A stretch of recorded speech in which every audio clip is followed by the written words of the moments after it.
Hello friends, welcome to the new episode of my channel. আমি অর্পণ। আজকে review করব মন মানে না নামের যে সিনেমাটা রিলিজ করেছে সেই সিনেমাটার। তো এটা কিন্তু সেই বুম্বাদা শিল্পার সেই মন মানে না ছবিটা নয়, কিংবা দেবদার মন মানে না ছবি কিন্তু এটা নয়, দেব কোয়েলের।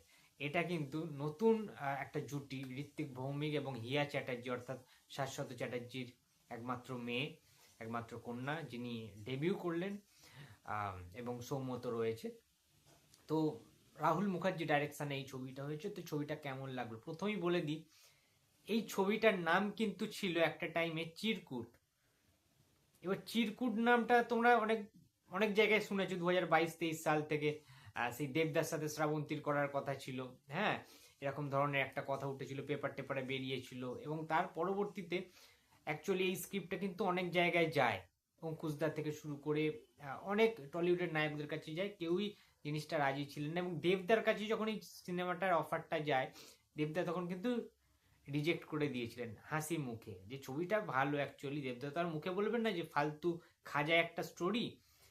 দেবদা বুঝতে পেরেই জিনিসটাকে রিজেক্ট করেছে, রিফিউজ করেছে। সুতরাং একটা নতুন নায়ক নায়িকাকে লঞ্চ করা হয়েছে। ছবিটা কেমন হয়েছে সেটা বলার আগে আগে বলছি যে এই যে আপডেটটা বা এই জিনিসটা প্রথম কিন্তু বলেছিল, ঠিক আছে, বলেছিলেন যিনি, তিনি হচ্ছে অভিজিৎ গোস্বামী। ঠিক আছে, ইয়েস, অভিজিৎ গোস্বামী স্যার ফিল্মের সম্পর্কে অনেক আইডিয়া রয়েছে, এবং আমি জানি যে টলিউডের অন্দরমহলের বিভিন্ন রকম খুঁটিনাটি এক্সক্লুসিভ আপডেট অভিজিৎ স্যারের কাছে কিন্তু থাকে। বিভিন্ন গ্রুপে অভিজিৎ স্যার কিন্তু যুক্ত রয়েছেন এবং বিভিন্ন আপডেটস তিনি কিন্তু দিয়ে থাকেন। তো সুতরাং সেখান থেকে আমি এর আগেই, অনেকদিন আগে এটা কিন্তু জানতে পেরেছিলাম এই বিষয়টা, যে চিরকুট ছবিটা কিন্তু রিজেক্ট করছেন দেবদা, এবং সেটার নামকরণ অন্য কিছু হতে পারে, এবং সেটা ফাইনালি মন মানে না দেওয়া হয়েছে। এবং যে নামটা খুবই বাংলা সিনেমায় খুবই পপুলার একটা নাম, কারণ এই নামে একাধিক ছবি কিন্তু বাংলায় হয়েছে এবং সেগুলো খুব সাকসেসফুল হয়েছে। এখন কথা হচ্ছে যে অবশ্যই থ্যাংক ইউ জানাতে চাইছি অভিজিৎ স্যারকে। এবং ব্যাপারটা হচ্ছে মন মানে না ছবিটা অ্যাকচুয়ালি দেখো এবার কেমন হয়েছে গল্পটা। ছবিটা ঠিকঠাক হয়নি, ছবিটা বানানোই হয়নি ঠিক করে। দেখো, রাহুল মুখার্জির যে প্রিভিয়াস কাজগুলো রয়েছে না, তোমরা দেখবে একই ধাঁচের কাজ। সেই একটা সম্পর্কের একটা টানাপোড়েন থাকবে, একটা ফ্যামিলি ড্রামা। হ্যাঁ, যেমন তোমরা কিসমিস বলতে পারো দেবদার সাথে, ঠিক আছে, কিসমিসে দেব রুক্মিণী ছিল, কিংবা তার পরবর্তীতে দিলখুশ। একটা ওই ফ্যামিলি ব্যাপারটা থাকে, ঠিক আছে, একটা ফ্যামিলি ফ্যামিলি। কিন্তু এইটাই ক্ষেত্রে কি হয়েছে মন মানে নাতে, প্রথমে ঠিক আছে জেনজিদের গল্প, ঠিক আছে ভাই, কলেজ বয় কলেজ গার্ল, কিংবা ওই রকম টাইপের একটা ফ্রেশ একটা জুটি বা ফ্রেশ একটা ভালোবাসার একটা লাভ স্টোরি করতে চাইছে। সেখানে ইমোশন রয়েছে, দুঃখ রয়েছে, কমেডি রয়েছে, হাসি রয়েছে, কান্না রয়েছে, সবকিছু এলিমেন্টস রয়েছে সিনেমাটার মধ্যে। কিন্তু সিনেমাটার তো একটা ওয়ে থাকবে। সিনেমাটার ওয়েটা আমরা মানে ভীষণ রকম ভাবে মানে কনফিউশনের মধ্যে দিয়ে যাচ্ছিল সিনেমাটা। অ্যাকচুয়ালি যে সিনেমাটা অ্যাকচুয়ালি চাইছে এটা কি, যেন অনেক কটা ছবি থেকে একটু একটু করে যেন ধার করে নেওয়া হয়েছে। কিছু কিছু ছবির কিছু কিছু পোর্শন, মানে মেন মেন যে পোর্শন গুলো, হ্যাঁ, সেগুলোকে যেন মনে হচ্ছে কাট আউট করে এনে এনে সেখানে প্লেস করা হয়েছে সিনেমাটার মধ্যে। এরকম অনেক বাংলা ছবিও রয়েছে, অনেক হিন্দি ছবিও তোমরা দেখলে বুঝতে পারবে। ছবিটা আমি ডিটেলস বলছি না, কিছু স্পয়লার দেবই না একেবারে, কারণ নতুন একটা ছবি, নতুন নায়ক নায়িকাদের দিয়ে করা হয়েছে। এটাকে দিয়ে মানে খারাপ স্পয়লার দিলে সেটা সিনেমাটা খারাপ হবে। বাট হ্যাঁ, ইয়াং জেনারেশনদের ভালো লাগতে পারে ছবিটা, কিন্তু অনেস্টলি স্পিকিং ইয়াংদের ভালো লাগতে পারে। গানগুলো যে খুব একটা ভালো হয়েছে সেটা বলবো না, আমার একেবারেই ভালো লাগেনি। আর খুব ঝাঁ চকচকে ফ্রেশ একদম, যাই হোক, আমার ঠিকঠাক লাগেনি ছবিটা ক্যামেরার কাজ বলি, কিংবা অ্যাটমসফিয়ার বলি, অ্যাম্বিয়েন্স বলি, সেগুলো ঠিকঠাক ছিল।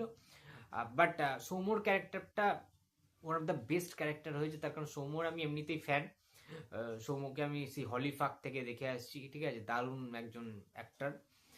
বাট হ্যাঁ, ঋত্বিক ভৌমিক তো অ্যাক্সেসগুলো ভালোই করেছে, ঠিক আছে। খাকিদা বেঙ্গল চ্যাপ্টারে ঋত্বিক ভৌমিকের ক্যারেক্টার আমরা দেখেছিলাম।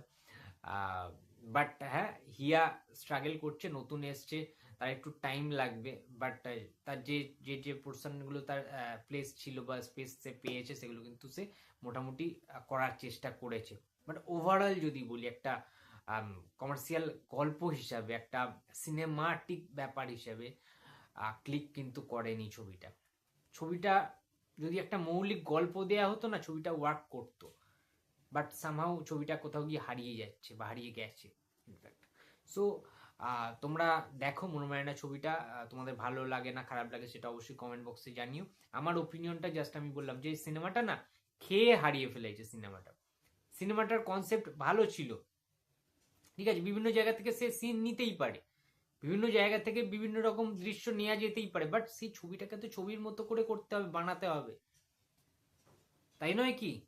আর কমেডি ওয়ার্ক করেনি, একেবারেই ওয়ার্ক করেনি। খরাজ মুখার্জি আছে ঠিকই, বাট জমেনি, এক কথা বলতে গেলে জমেনি।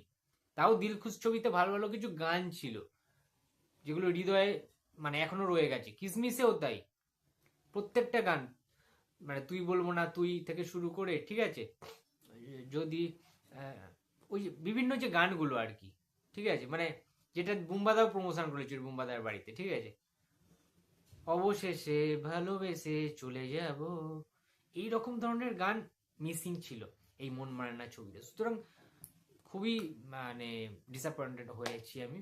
তো যাই হোক, তোমাদের কেমন লেগেছে অবশ্যই কমেন্ট বক্সে জানিয়ে দিও, এটাই বলার ছিল। তো ভিডিওটি যদি ভালো লাগে তো প্লিজ একটা লাইক করে দিও, নিজেদের ওপিনিয়নটা জানিও, ভিডিওটা শেয়ার করতে ভুলো না, অ্যান্ড যদি নতুন হয়ে থাকো তো প্লিজ সাবস্ক্রাইব মাই চ্যানেল। দেখা হচ্ছে পরের কোনো ভিডিওতে, তো টাটা।